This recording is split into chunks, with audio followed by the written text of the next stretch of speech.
going on YouTube? It is Just My Opinion, and today I'm here for a special review of Lil Wayne's The Carter 3.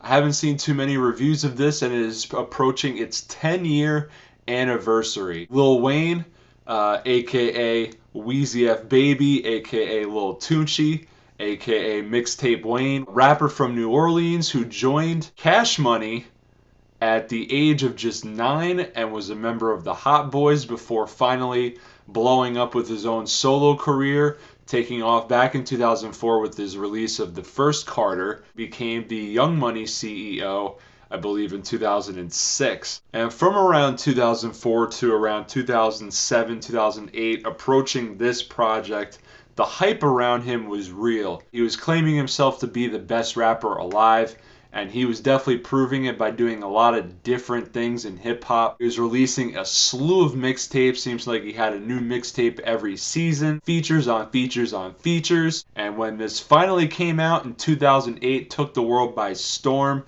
and it actually sold 1 million copies in just its first week alone, and it is now considered by many to be a classic. And it starts off with Three-Peat, which is a standout of mine on the album, a great Kickstarter to the album, just 3 minutes of him spitting over this banging trap beat. Love the swelling strings and the trap whistles, and he just comes with that witty wordplay and those punchlines that we're used to from Wayne. Don't sit at the table if you ain't breaking nothing to it. Facts. Then from there we get Mr. Carter, which had a nice soulful instrumental to it, nice sampled hook, kind of Kanye-esque inspired instrumental.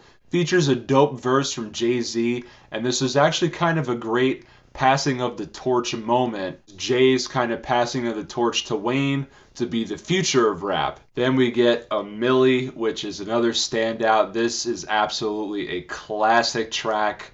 Everywhere you go when it came out, you just could not escape this song. It was playing in everyone's cars. Beat by Bangladesh absolutely killed it. Just a very dope pitch down vocal sample, very simple, over just a beat that slaps. Lil Wayne, of course, coming with some of his classic punchlines, just saying just a bunch of random shit, saying he's tougher than Nigerian hair, he's popping like Oval Redenbacher. Then we get Got Money, which was another big single for him when it came out. I initially really liked the song when it came out. It kind of died out on me though with time. Kind of reeks of the bling era in which it came out of. T-Pain does a good job on the chorus. On this one, I think Lil Wayne just came with some of his worst punchlines, and some of his auto-tuning, especially towards the last third of the track, was just very off-putting. Then we get Comfortable, which is another standout track of mine. This one was actually produced by Kanye and has a very smooth, sexy R&B type sound on the production. Very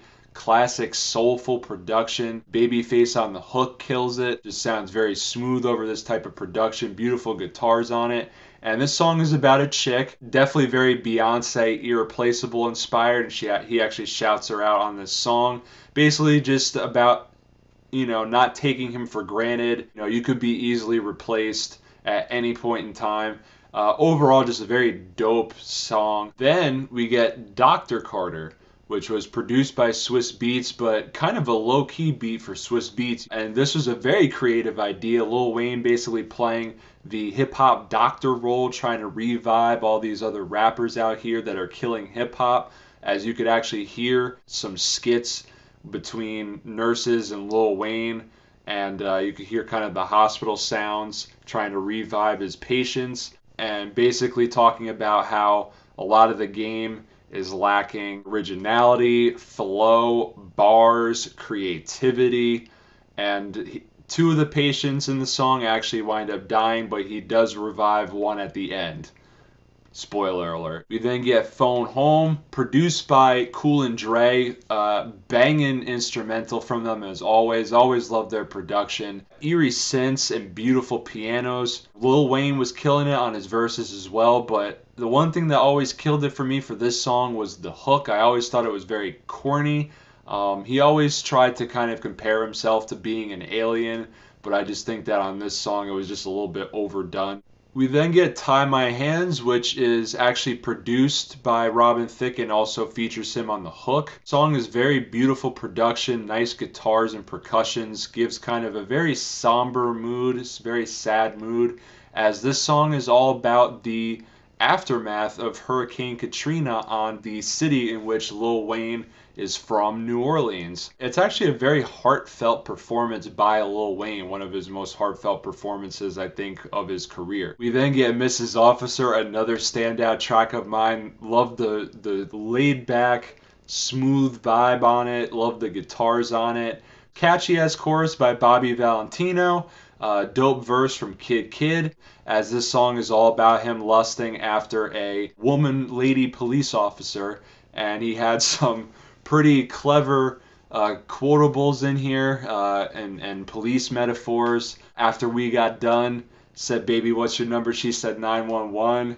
Thought that was always pretty funny. We then get Let the Beat Build, produced by Kanye. Lil Wayne, of course, just spitting a bunch of random stuff on this song, but the way that the song was put together I thought was actually very creative. As the song progresses, we get more layers of the beat added on until it finally just builds up. We get the great soul sample provided by Kanye, and then slowly but surely we get the claps that come in, followed by the hi-hats, followed by the snares, until eventually the bass and kicks come in and just brings everything together. From here we get the song Shoot Me Down. Kind of has a darker tone to it, kind of has like a wild western type of feel with kind of these ominous guitars all over this boom bap type beat. Basically just trying to claim his throne at the top of hip hop.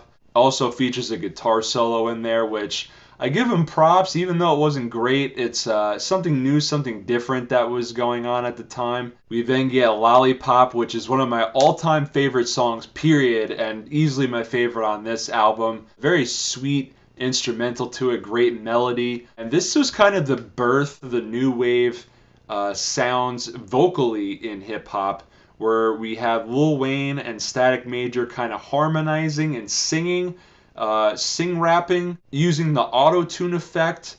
It was easily Lil Wayne's biggest song to date, lasting 5 weeks at #1 on the Billboard Hot 100 when it came out. We then get La La La, which is probably my least favorite on the entire album, to be completely honest. Lil Wayne was fine, Briscoe was fine, and Busta Rhymes were fine as far as their verses and everything. Beat itself was just very weird. It was a southern beat, but we had kind of these baby samples and over like a xylophone. I just couldn't really get into it. Now the next song is Pussy Monster, which had to replace the song Playing with Fire. Pussy Monster being the less tracks that I enjoyed. It's just a classic Wayne song about pussy. But Playing with Fire I thought was great. It just had this very epic sound to it, from the pianos to the hard-hitting guitars and the drums, and a great vocal sample, which is actually what got it into legal issues and had to get it off of the album, because it was, I guess there were legal issues with the Rolling Stones where I got sample from. But Wayne was just had great wordplay and punchlines throughout the entire track. Wish this could have actually stayed on the original album. We then get You Ain't Got Nothing, which has probably the hardest beat on the entire album. It basically has Lil Wayne, Fabulous, and Joel Santana just going in, spitting. All the verses I thought were good, but I think that it actually went in order from best to worst. Fabulous going first, having the best verse, then Joel Santana having the second best verse, and then unfortunately I just thought Wayne had the worst verse on the song. Overall though, still a great song. We then get Don't Get It, which had a nice soulful, jazzy type production to it, had a great vocal sample about being misunderstood. Wayne drops a couple of dope verses on the song, but then he kind of just rants for the last 6 minutes of the track, talking about the incarceration system, about who goes to jail and who doesn't, where the money for jail is going to. Kind of just talking about how he's not a fan of Al Sharpton for like the last 3 minutes of the song. Some points he was making I thought were kind of really good points. Some of them I thought were kind of just drawn out though. I think overall the whole thing was drawn out.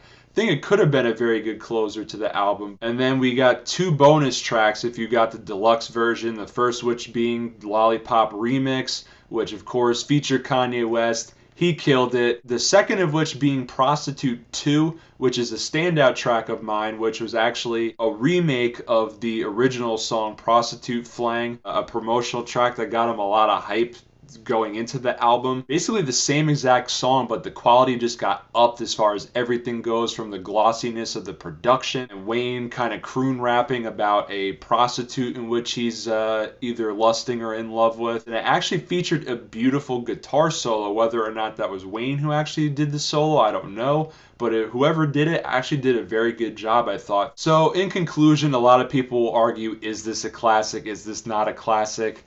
To me, in my eyes, I think it's definitely a classic. This is Lil Wayne's best project at the peak of his career. The immediate impact was felt as it sold 1 million units within its first week alone, and it spawned a new wave of copycat Wayne artists and also influenced other artists, whether it be from the punchline lyricism that he was coming up with.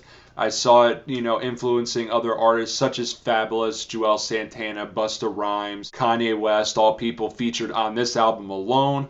Also helped birth the vocal experimentation in which we've seen a lot of the new wave artists on the scene really doing. Artists such as Young Thug, Travis Scott, Future, and Wayne kind of was the first in this age to be kind of the first hip-hop rock star. From the tattoos and the skinny clothes, he really changed the look of hip-hop to where the new look of hip-hop now, you see a lot of these artists trying to look like rock stars, much like Wayne, but Wayne was doing this way before them. There's no denying Wayne's influence on hip-hop, and especially with this album, the influence that it had on the culture at that point all the way till now. It is undeniably a classic. I give this album an 8.5 out of 10.